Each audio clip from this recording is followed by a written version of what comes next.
And Herrera hits one! Goal! Manchester United! Oh, beautifully dispatched. Another year, another round of choosing which will be your football game of choice, and it's almost impossible to mention one without comparing to another. I've been quite a fan of FIFA since its renaissance back in 2009, and have stuck with the series ever since, with PES slowly sinking into the depths of mediocrity after each release.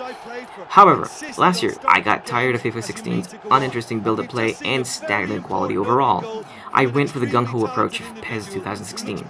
It wasn't a perfect game by all means. It had issues with defending and awful goalkeepers, among other problems, but it allowed for some really exciting brand of football, and the result was a much more satisfying game than FIFA 16 could ever be.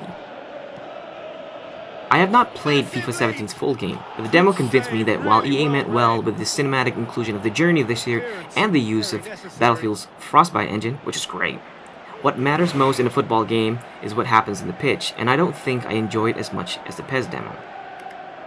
So what makes PES 2017 so good?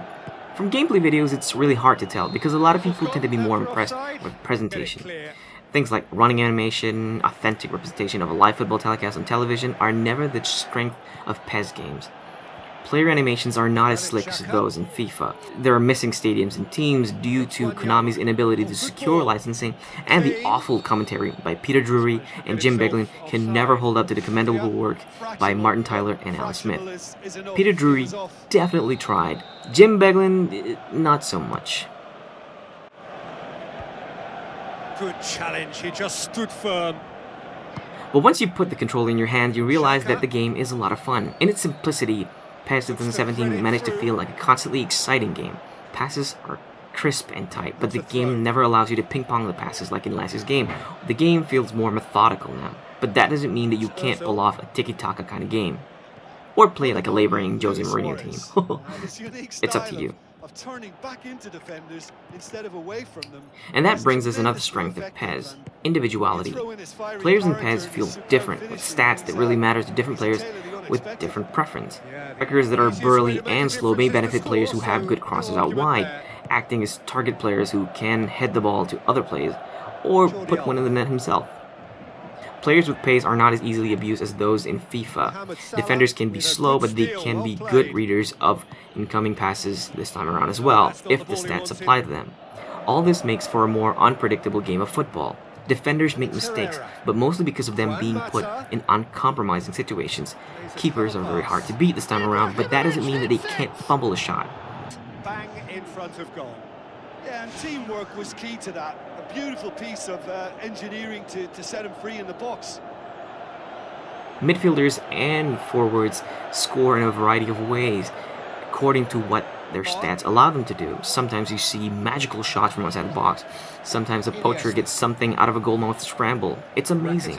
And with defending as uncomplicated as FIFA's cumbersome tactical defending, both attacking and defending never came up as a tiring process to me. Nobody likes to passively defend EA. Balance it out like what Konami have done here.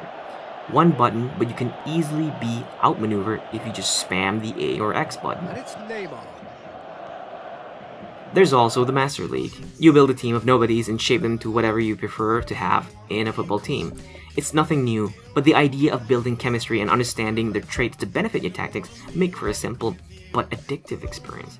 This is almost non-existent in the past FIFA games I played. The career modes are awful. The game looks okay visually. On PC it is missing the bells and whistles of the PS4 and Xbox One versions, so you might want to get those versions if you want the most visually pleasing experience. I hate the excessive amount of motion blur though. Sadly, there's also the issue of licensing. I mean, what happened, Konami? With missing teams not only in Premier League, which is expected, but also from other European leagues. Juventus, Real Madrid, no Bundesliga? That's awful. Luckily, we live in an age of internet and installing kits and emblems are very easy. Albeit a little tedious. Still would have preferred more licensed teams though. Online is awful last time I checked. I played it last week and I still experienced super lags despite months of patching by the devs. I had to preemptively press a button because it registers a second later. In a game where timing matters, this can really make you throw your controls to the wall, especially if you are one of those people who love to bait your opponent into making mistakes.